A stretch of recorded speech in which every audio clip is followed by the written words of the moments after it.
Kalau kita meninggal dunia, yang megang nyawa kita siapa? Allah. Sepakat? Jelas? Sekarang tolong dengar berikutnya.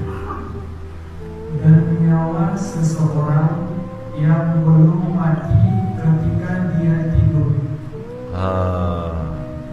Maksudnya apa? Coba ulang lagi itu. Dan nyawa seseorang yang belum mati ketika dia tidur. Artinya, kalau tadi Allah berfirman, Allah memegang nyawa seorang ketika mati.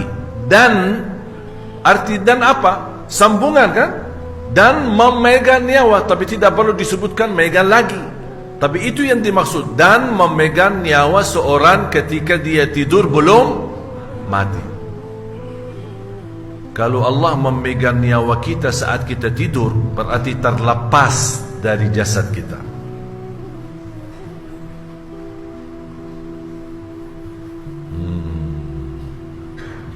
Dan itu rahasia Allah.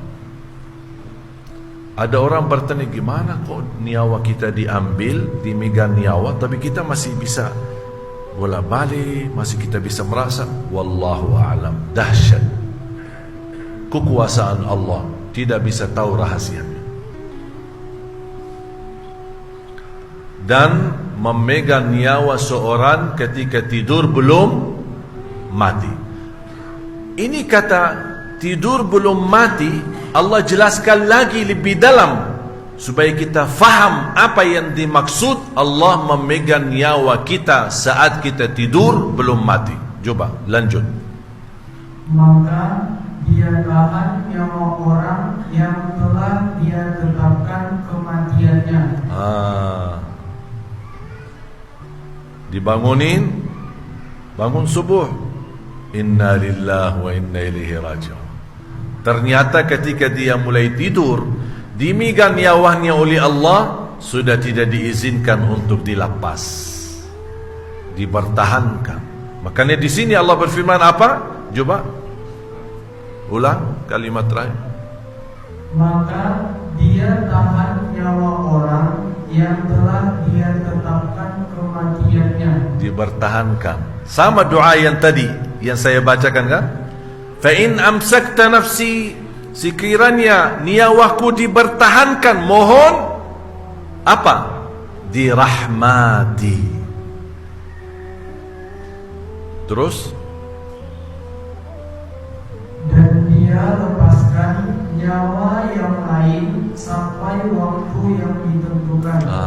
Melepaskannya. Ini kan soal bangun tidur, masalah tidur kan?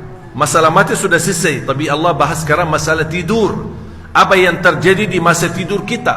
Ada yang dipertahankan nyawanya, sudah tidak punya umur lagi. Ada yang diberikan dan dilepaskan nyawanya sampai waktu yang ditentukan oleh Allah. Dan peristiwa ini Allah perintahkan untuk apa? Apa yang semestinya kita lakukan terhadap peristiwa yang dahsyat, peristiwa yang luar biasa. Setiap malam proses menghadapi kematian. Apa yang harus kita lakukan terhadap hal ini yang menunjukkan kebesaran dan dahsyat Allah Subhanahu wa taala? Allah tutupi dengan kalimat yang sangat pas terhadap makna yang kita ingin sampaikan. Terus Allah tutupi, sungguh pada yang demikian itu terdapat tanda-tanda kebesaran Allah bagi kaum yang berpikir. Pernah berpikir enggak? Pernah berpikir enggak masalah itu? Atau kita tidur, bangun biasa-biasa aja? Tapi coba Allah berfirman apa? Sesungguhnya tanda yang terjadi hal ini setiap malam, tanda kebesaran kami bagi kaum yang berfikir. Tempat berfikir di mana? Di mana? Di kepala. Bapak ibu angkat tangan. Bu angkat tangan. Taruh di atas kepala. Terus sambil urut kepalanya, picit kepalanya. Coba lihat, ada otaknya enggak? Jangan-jangan selama ini tidak ada otak. Karena Allah berfirman, fikir. Kalau kita tidak menggunakan fikir, berarti tidak ada otak. Kalau kita gunakan fikir, berarti ada otak. Jadi saya usulkan, nanti Bapak Ibu ke rumah sakit. Assalamualaikum Pak Dok, ada apa? Saya sebenarnya ingin periksa kepala saya. Kenapa? Apa keluhannya? Tak, cuma ingin tahu ada otak atau tidak. Karena selama ini kita tidak berfikir. Padahal sudah hafal doanya.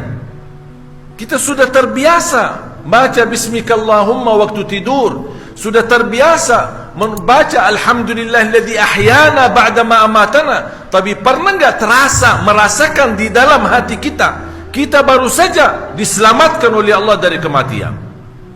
Allah masih berikan umur. Bayangkan kalau kita tidur malam hari dan kemudian kita buka mata, melek mata, dan yang ada di hadapan kita mungkar nakir, bukan istri dan keluarga kita. Kita buka mata, lihat kanan, lihat kiri, ada istri. Ruang tidur kita, alhamdulillahilladzi ahyana. Makanya ucapan alhamdulillah terasa bermakna, terasa sangat dalam, bahkan sangat besar nikmatnya kalau kita ucapkan karena kita sudah berfikir. Dan saya yakin mulai hari ini dan seterusnya, perasaan doa yang Bapak Ibu selama ini panjatkan dan baca doa saat bangun tidur, saya yakin mulai hari ini rasanya akan berbeda. Betul akan keluar dari dalam hati ucapan alhamdulillah. Makanya kalau saya bangun, saya suka ucapin 3 kali. Alhamdulillah, alhamdulillah. Sampai saya melihat istri saya bukan mungkar nakir.